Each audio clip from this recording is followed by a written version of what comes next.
सुमित और कविता भाई बहन थे। कविता बड़ी थी, सुमित छोटा था। दोनों के माता पिता का स्वर्गवास हो चुका था। कविता एक ऑफिस में काम करती थी। उसका भाई अमित कॉलेज में पढ़ता था। एक दिन सुमित ने कविता से कहा, दीदी मुझे कॉलेज की फीस देनी है, मुझे कुछ रुपए चाहिए। कविता ने कहा, अभी तो मेरे पास नहीं है, कल तक मैं तुझे पैसे दे दूंगी। कविता ऑफिस से एडवांस मांगकर सुमित को पैसे देती है। वह अपने भाई को अफसर बनाना चाहती थी, इसलिए वह दिन में ऑफिस में काम करती थी और शाम एक घर में काम करती थी। कुछ दिन बाद सुमित की पढ़ाई पूरी हो गई। एक दिन सुमित ने आकर कविता को बताया, दीदी मुझे बहुत बड़ी कंपनी में मैनेजर की नौकरी मिल गई, अब तुम काम पर नहीं जाओगे। यह कहकर वह जिद करने लगा। हार कर कविता मान गई और अपने काम करना छोड़ दिया। वह केवल घर संभालती थी। ऐसे ही समय बीत रहा था। एक दिन सुमित ने कहा, दीदी मैंने कुछ रुपए जोड़ लिए हैं,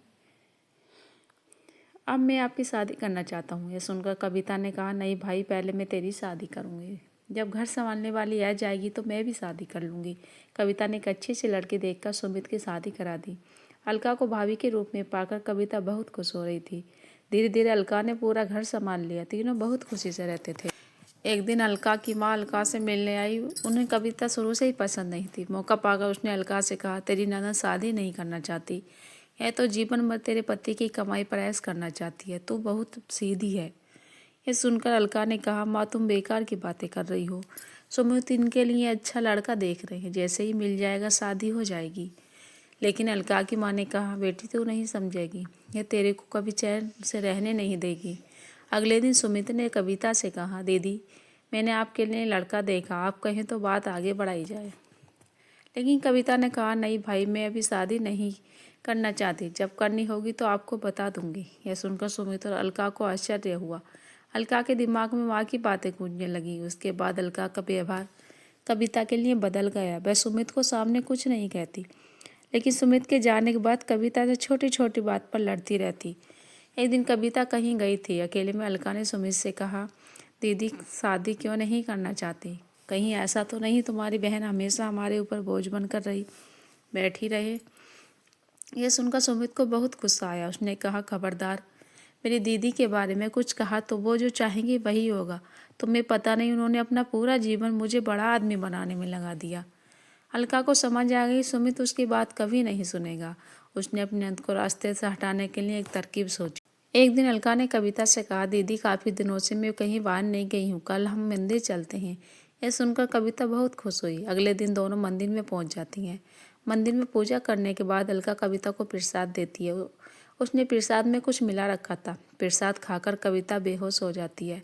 अलका उसे छोड़कर घर वापस आ जाती है। उसे लगता है जहर मिले प्रसाद से कुछ देर में कविता मर जाएगी। कुछ देर बाद कविता को होश आता है, लेकिन वह अपनी पिछली जिंदगी भूल गई। वह मंदिर में बैठकर रोने लगती है। शाम को जब सुमित घर आया, अलका ने कविता के बारे में पूछा तो अलका कहती है, दीदी तीर्थ यात्रा पर गई हैं, कुछ दिनों में वापस आ जाएंगी। तब सुमित कहता है, दीदी मुझे बगैर बताए अचानक कैसे चली गई?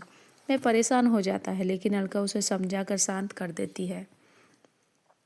इधर कविता को उसी मंदिर के पुजारी मंदिर में स्थान दे देते हैं। वह दिन रात मंदिर में सेवा करने लगती है। मंदिर के सभी भक्त और पुजारी कविता का बहुत ध्यान रखते थे। ऐसे ही समय बीतता रहा, लेकिन कविता को पिछला कुछ याद नहीं आ रहा था। काफ़ी दिन बीत जाने पर सुमित कविता को ढूंढने निकल गया। वह कविता को ढूंढता रहा, लेकिन कविता कहीं नहीं मिली। एक दिन वह थक कर उसी मंदिर के एक पेड़ के नीचे बैठा था। तभी वहाँ कविता है। उसने कहा, भैया मंदिर में भंडारा शुरू हो रहा है, आप भी बैठकर भोजन कर लीजिए। कविता की आवाज़ सुनकर सुमित चौंक गया। कविता को देखकर वह रोने लगा। तब कविता ने कहा, भैया आप क्यों रो रहे हो? तभी वहाँ पुजारी बाबा आ गई। उन्होंने सुमित से पूछा तो सुमित कविता के बारे में बताया। पुजारी बाबा ने कहा, ये लड़की यहाँ बेहोश मिली थी, होश आया तो इसे कुछ याद नहीं था। अच्छा हुआ तुम मिल गई, इसे अपने घर ले जाओ, भगवान ने चाहा तो वहाँ जाकर इसकी आदत वापस आ जाएगी। सुमित ने कविता को चलने के लिए कहा तो वह रोने लगी और जाने से मना कर दिया, लेकिन सुमित जिद कर रहा था। तब कविता ने कहा, भाई मुझे सब कुछ याद है, लेकिन मैंने जानबूझकर नाटक किया ताकि तुम और भाभी मेरे बिना खुश रह सको। भाभी को मेरे घर में रहना पसंद नहीं, इसलिए मैं उस घर में कभी नहीं जाना चाहती। यह सुनकर सुमित रोने लगा और कविता से बोला, दीदी अगर आप घर नहीं चलेंगी तो मैं भी यहीं रहूँगा। उसकी बातें सुनकर कविता घर जाने के लिए तैयार हो गई, लेकिन उसने सुमित से कहा, मेरी एक शर्त है, तुम भाभी पर गुस्सा नहीं करोगे। सुमित मान गए और कविता को घर लेकर आ गया। कविता को देखकर अलका सहम गई, वह रोने लगी। उसने सुमित और कविता से माफ़ी मांगी। कविता के कहने पर सुमित ने उसे माफ़ कर दिया। कुछ दिन बाद कविता ने शादी कर ली और अपने ससुराल विदा हो गई। दोस्तों, कहानी कैसी लगी कमेंट करके ज़रूर बताएं। अच्छी लगी तो वीडियो को लाइक और चैनल को सब्सक्राइब कीजिएगा। धन्यवाद।